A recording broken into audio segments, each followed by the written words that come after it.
Hello friends, நம்ம டெய்லியுமே தமிழில் நிறைய வாக்கியங்கள் பேசுவோம். இந்த வீடியோவில் 25 முக்கியமான தமிழ் வாக்கியங்களை எப்படி நாம் இங்கிலீஷில் பேசி கற்றுக்கலாம் அப்படின்னு தான் பார்க்க போகிறோங்க. அதுக்கு முன்னாடி நம்மளுடைய இங்கிலீஷ் பேசலாம் ஃபேமிலி பார்த்திங்கன்னா 3 லட்சம் சப்ஸ்கிரைபர்ஸ் நம்ம ரீச் பண்ணிட்டோம். எல்லாருக்கும் ரொம்ப ரொம்ப நன்றி. கூடிய சீக்கிரத்தில் நாம் 1 மில்லியனை நம்ம ரீச் பண்ணலாங்க. நம்ம இன்றைக்கி பார்க்க போகிற ஃபர்ஸ்ட் சென்டென்ஸ் என்ன அப்படின்னா, அவன் எப்படி இருக்கான் கேட்போம்லங்க, கேள்வியாக கேட்போம் பார்த்தீங்களா. இது எப்படி கேட்கலாம் இங்கிலீஷில்? சிம்பிள் தாங்க. ஹவு இஸ் ஹீ அவன் எப்படி இருக்கான். அதுக்கு அவங்க ஆன்சர் பண்ணுவாங்க, அவன் நல்லா இருக்கான் சொல்லுவாங்கள்ல. இதை எப்படி அவங்க சொல்லுவாங்க அப்படின்னா, ஹீ இஸ் ஃபைன் அவன் நல்லா இருக்கான். இப்போ உங்களுக்கு சின்னதாக ஒரு டெஸ்ட்டுங்க. அவள் எப்படி இருக்கா எப்படி கேட்கலாம் இங்கிலீஷில்? ட்ரை பண்ணுங்க. நான் சொல்ல நீங்களும் சொல்லணும், ஓகேங்களா? ஹவு இஸ் ஷீ அவள் எப்படி இருக்கா. அதுக்கு அவங்க சொல்கிறாங்க, அவள் நன்றாக இருக்கிறாள். எப்படி சொல்லலாம் அப்படின்னா, ஷீ இஸ் ஃபைன் அவ்வளோதாங்க.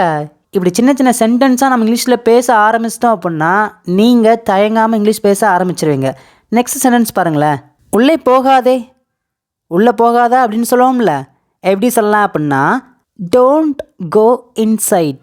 டோன்ட் கோ அப்படின்னா போகாத, இன்சைட் உள்ளே. டோன்ட் கோ இன்சைட் உள்ளே போகாதே. இதுவே வெளியே போகாதே, வெளியில் பயங்கரமாக மழை பெய்யுது வெளியே போகாதன்னு சொல்லுவாங்கள்ல, எப்படி சொல்லலாம்? கரெக்டுங்க, நிறைய பேர் கரெக்டாக நினச்சிட்டீங்க. டோன்ட் கோ அவுட் சைட் வெளியே போகாதே. நெக்ஸ்ட் ஒன், காலை உணவு சாப்பிடு எப்படி சொல்லலாம் அப்படின்னா, ஈட் பிரேக்ஃபாஸ்ட். நெக்ஸ்ட் ஒன், நல்ல முடிவை எடு. டேக் குட் டெசிஷன் நல்ல முடிவை எடு. நெக்ஸ்ட் ஒன், முடியும்னா செய். அடிக்கடி இந்த வாக்கியத்தை நம்ம தமிழில் பேசுவோம். முடியும்னா செய் எப்படி சொல்லலாம் அப்படின்னா, டூ இட் இஃப் பாசிபிள் முடியும்னா செய். நெக்ஸ்ட் ஒன், வாரத்துக்கு ஒரு முறை. நம்ம இதை நிறைய தடவை சொல்லுவோம் பார்த்தீங்களா. நீ மதுரைக்கு எப்போ வேலை விஷயமா போவ அப்படின்னு கேட்கும்போது, வாரத்துக்கு ஒரு முறை போவேன் அப்படின்னு சொல்லுவாங்கள்ல. நீ சர்ச்சுக்கு எப்போ போவ அப்படின்னா, வாரத்துக்கு ஒரு முறை போவேன் சொல்லுவாங்களாங்க. எப்படி சொல்லலாம் வாரத்திற்கு ஒரு முறை அப்படின்னா? சிம்பிள் தாங்க. ஒன்ஸ் இன் எ வீக் வாரத்துக்கு ஒரு முறை. இதுவே மாதத்துக்கு ஒரு முறை, இது எப்படி சொல்லலாம்? நிறைய பேர் கரெக்டாக சொல்லிட்டீங்க, சூப்பருங்க. ஒன்ஸ் இன் எ மந்த் மாதத்திற்கு ஒரு முறை. நெக்ஸ்ட் ஒன், நாளைக்கு எனக்கு இதை ஞாபகப்படுத்து, நாளைக்கு எனக்கு இதை நினைவுபடுத்து சொல்லுவோம்லங்க. நம்ம நாளைக்கு ரொம்ப முக்கியமான ஒரு பொருளை ஸ்கூலுக்கோ காலேஜுக்கோ அல்லது வேறு எங்கேயாவது வேலைக்கு போகிறதுக்கோ எடுத்துகிட்டு போகணும். முன்னாடியே வீட்டில் சொல்லி வச்சுருவோம், நாளைக்கு காலையில் கிளம்போது மறக்காமல் ஞாபகப்படுத்து, நான் மறந்துடுவேன்னு சொல்லுவோம் பார்த்தீங்களா. எப்படி சொல்லலாம்? பார்க்க தமிழில் பெரிய சென்டென்ஸ் மாதிரி தெரியும், ஆனால் அதை சிம்பிளாக இங்கிலீஷில் சொல்லலாங்க. இங்கே பாருங்களேன். Remind me about it tomorrow நாளைக்கு எனக்கு இதை ஞாபகப்படுத்து. நெக்ஸ்ட்னு பாருங்களேன். இது அழுக்காக இருக்குது எப்படி சொல்லுவோம்? இட்ஸ் டர்ட்டி இது அழுக்காக இருக்குது. நெக்ஸ்ட் ஒன், வேடிக்கை பார்க்காத.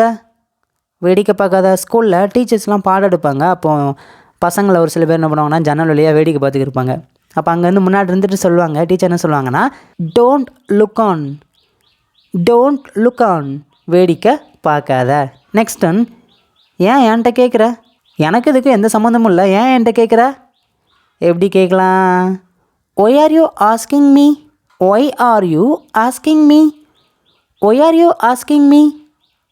ஏன் என்கிட்ட கேட்குற? இந்த வீடியோ உங்களுக்கு பிடிச்சிருக்கு அப்படின்னா மறக்காமல் இப்போவே எல்லாருமே லைக் பண்ணிட்டு வீடியோ பாருங்கள். உங்கள் ஃப்ரெண்ட்ஸ் எல்லாத்துக்குமே ஷேர் பண்ணுங்கள். உங்களுக்கு புரிஞ்சிருக்கு அப்படின்னா உங்களுடைய கருத்துக்களையும் நீங்கள் காமெண்ட்டில் சொல்லிவிட்டு வீடியோ பாருங்கள். நம்ம இன்ஸ்டாகிராம்லேயும் இங்கிலீஷ் பேசலாம் ஐடி வச்சுருக்கோம். மறக்காமல் நீங்களும் இன்ஸ்டாகிராமில் எங்களை ஃபாலோ பண்ணிக்கோங்க. நெக்ஸ்ட் ஒன், உனக்கு பிடிச்சதை தெரிந்தெடு. நம்ம ஏதாவது ஒரு ட்ரெஸ் எடுக்க கடைக்கு போயிருப்போம். அப்போ அப்பா அம்மாட்ட கேட்போம், எதை எடுக்கலாம் அப்படின்னு கேட்கும்போது, உனக்கு பிடிச்சதை எடுத்துக்கோன்னு சொல்லுவாங்கள்ல. அதுக்கு தான் இங்கே இந்த மாதிரி இங்கிலீஷில் சொல்லலாங்க. Choose what ever you want உனக்கு பிடிச்சதை தெரிந்தெடு. நெக்ஸ்ட் ஒன், சிரிக்கிறத நிறுத்து ஸ்டாப் லாஃபிங். ஸ்டாப் லாஃபிங். சிரிக்கிறத நிறுத்து. நெக்ஸ்ட் ஒன், பொறுத்திருந்து பார்ப்போம். பொறுத்திருந்து பார்ப்போம். சில விஷயங்களை வீட்டில் சொல்லுவாங்க, கொஞ்சம் பொறுத்திருந்து பார்ப்போம்ப்பா சொல்லுவாங்கள்ல. எப்படி இங்கிலீஷில் சொல்லலாம் அப்படின்னா, let's wait and see. Let's wait and see. பொறுத்திருந்து பார்ப்போம். நெக்ஸ்ட் ஒன், எனக்கு கொஞ்சம் ஓய்வு வேணும். ரொம்ப ஒர்க் முடிச்சுட்டு லேட்டாக வீட்டுக்கு வந்திருப்போம், எனக்கு கொஞ்சம் ஓய்வு வேணும் அப்படின்னு சொல்லுவோம். அல்லது மத்தியானம் டயர்டாக இருந்துச்சுன்னா தூங்கும்போது சொல்லுவோம், எனக்கு கொஞ்சம் ஓய்வு வேணும் அப்படின்னு சொல்லுவோம். பார்த்தீங்களா, இதை எப்படி சொல்லலாம் அப்படின்னா, I need some rest. I need some rest. எனக்கு கொஞ்சம் ஓய்வு வேண்டும். நெக்ஸ்ட் வந்து, எனக்கு கொஞ்சம் தண்ணி வேண்டும் அப்படின்னு எப்படி சொல்லுவீங்க? கரெக்டுங்க, I need some water. I need some water. எனக்கு கொஞ்சம் தண்ணி வேணும்.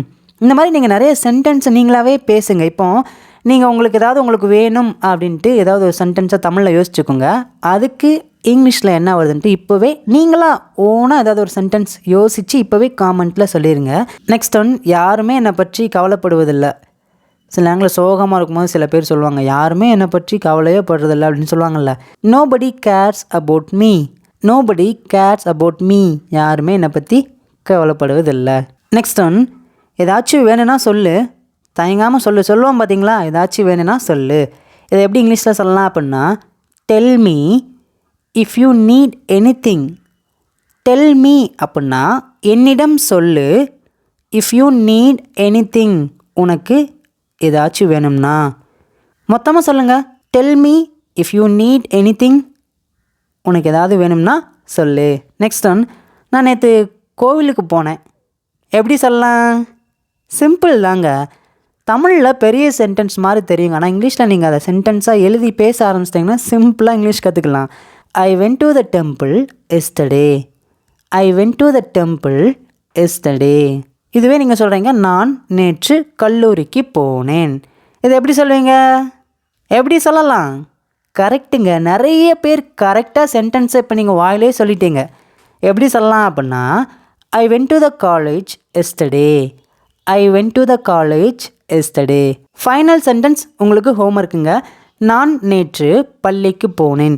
இதுக்கான ஆன்சரை இங்கிலீஷில் என்ன வருதுன்ட்டு எல்லாருமே என்ன பண்ணுறீங்கன்னா காமெண்ட்டில் சொல்லுங்கள். நிறைய பேர் கமெண்ட்ஸ் படிக்கும்போது பார்த்தீங்கன்னா அவங்களுக்கும் இங்கிலீஷில் பேசணும் அப்படிங்கிற கான்ஃபிடென்ட் வருங்க. மறக்காமல் உங்களுடைய ஆன்சரை சொல்லுங்கள். வீடியோ பிடிச்சிருந்துச்சுன்னா மறக்காமல் லைக் பண்ணிக்கோங்க. சேனலை சப்ஸ்கிரைப் பண்ணிவிட்டு பாருங்கள். நம்ம இன்ஸ்டாகிராம்லேயும் இங்கிலீஷ் பேசலாம் ஐடி வச்சுருக்கோம். மறக்காமல் நீங்களும் இன்ஸ்டாகிராமில் எங்களை ஃபாலோ பண்ணிக்கோங்க. உங்கள் ஃப்ரெண்ட்ஸ்க்கு எல்லாத்துக்குமே ஷேர் பண்ணுங்கள். இன்னும் இது போல் நிறைய வீடியோஸில் உங்களை பார்க்குறேன். தேங்க்யூ.